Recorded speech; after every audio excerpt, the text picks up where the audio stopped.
Hello guys, this is Rich TV and welcome back to my channel. But before I start the devotional guys, I would like to shout out the following person on channel na napunta rito at na-join sa devotional. Shout out to Jerry Abo, Juliana Estopel, Jalaika Portugana, Heart Ponsalan, Connie Vlog, Jans TV, Michael Aborita, SSC TV of Korea, French Shendog, Ket, Las Marias, Johnny Abiden, Daryl PS, Kirby Baluser, Christian Ragasa, Clarice Hilado, Fiona Matadling, Shane Pindon, Claire Lamis, Diane Magsayo, Kimberly Rimando, Ria Bidad, Jonalyn Milcar, Ashley Torimucha, Ruisel Solis, Mystified, Eliza Miharis, Mark Anthony Pamisa, Francis Canoy, James Tarial, John Linon Salana, Albert Avillanusa, Nathaniel Abilia, Ben Lawrence Chonko, Gretchen Marie, Daryl P.S., Johnny Abiden, Rian Versaga, Mary Joy Romeo, Faith Gloria, Retroblog, Jillian Bogo, Mary, Princess Cosi, Gretchen Marie, Saina Berbo, Biham Pitt, and Maridel Kababasada. Shoutout na rin sa mga hindi nakisabay na manood sa devotional but still napunta pa rin dito para manood at makinig sa devotional. God bless us all.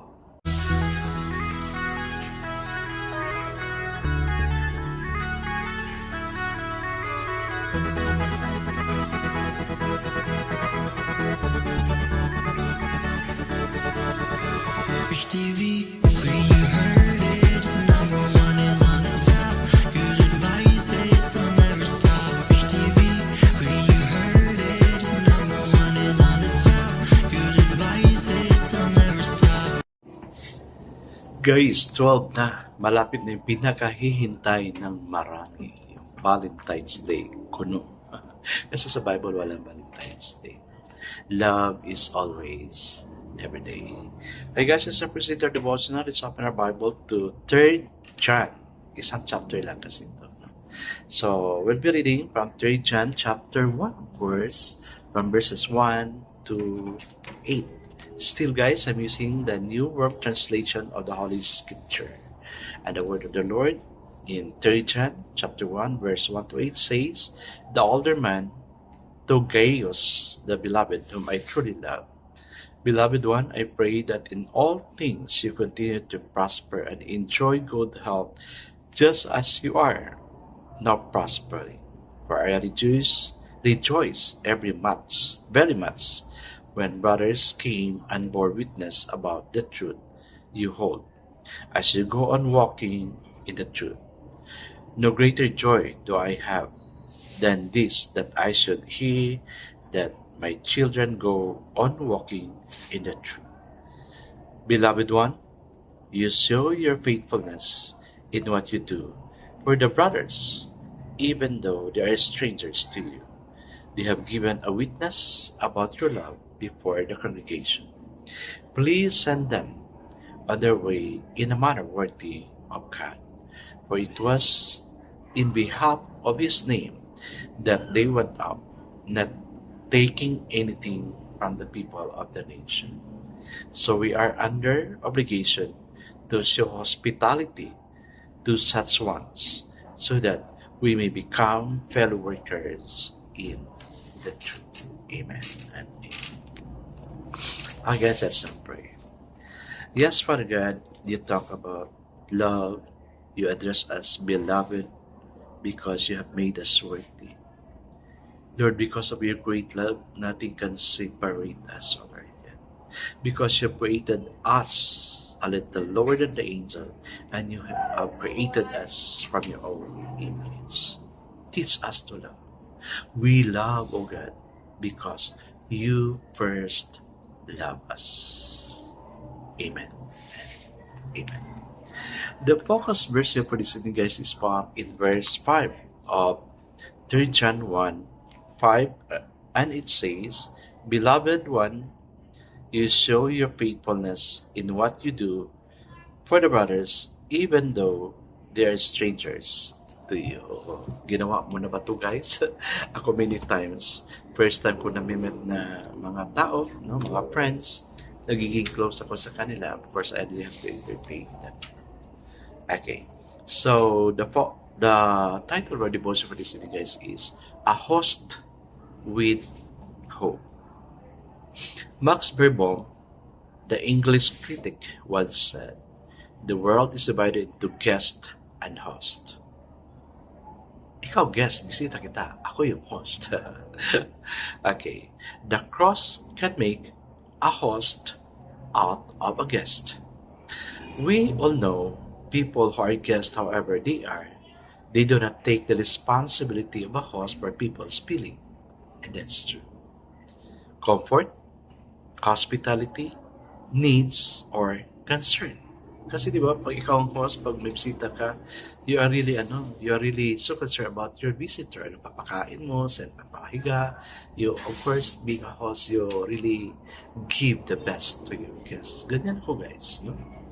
Okay, let's continue. They are in the world to be served, not to serve. Yun yung guest. Someone else is always responsible to take care of them. When they come into a room, they say, "Well, I'm here," instead of saying, "Well, look who's here. I'm glad to see you. How are you?" Yung nga naman, no? I do not know if I have encountered that one. No?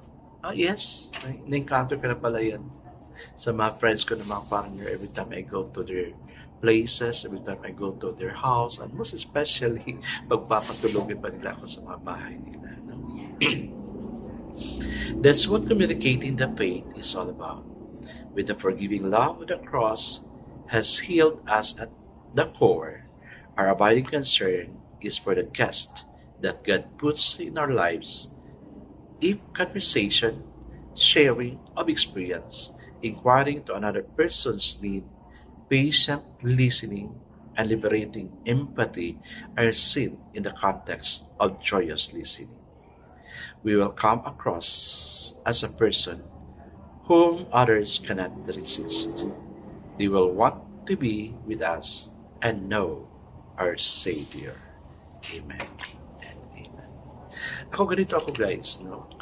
Parang, I don't know, it's already a character or the way of life ko na. Every time I have a guest, I really have to entertain the guest, no? Care for them, feed them, giving them comfortable place to lie down, and anything. Kasi tayo, lagi ang host. No? Well, I'm also happy because the time I become a guest also, people will also do the same as what I did. So, natansya ko na kung ano yung talaga yung tinanim mo, yun din yung aanihin mo. Kaya if we have visitors, no, sa bahay natin, let's welcome them comfortably, giving them what they need, no? Kasi for sure God will really bless us, no? I remember one time I visited a friend. Grabe yung grabe yung binigay niya na accommodation. Sabi niya nahihiya daw siya, no? Nandun sa bahay matulog. Ang gusto ko naman sa bahay ako gusto matulog kasi ang fellowship, ganun din yung no? But hindi siya talaga komportable, so yun, pinapahotel niya ako. So may mga cases na ganyan. If we are the host, of course, we really have to take care of our guest. I guess let's not pray. Today, Father, I will be a host with hope. Teach us to be a host also, particularly those here, because in our life, di namin maiwasan na magiging host talaga kami sa mga guests. Lord, thank you for giving us wisdom. Amen and amen. Guys, let's take care of our guest being our host. Kasi pag tayo na naman yung guest nila, they will also take care of us. God bless us all guys, because I know it's your business 10 times better. This is again, it's Prince TV. Kita-kita tayo muli at hanggang sa muli. Paalam!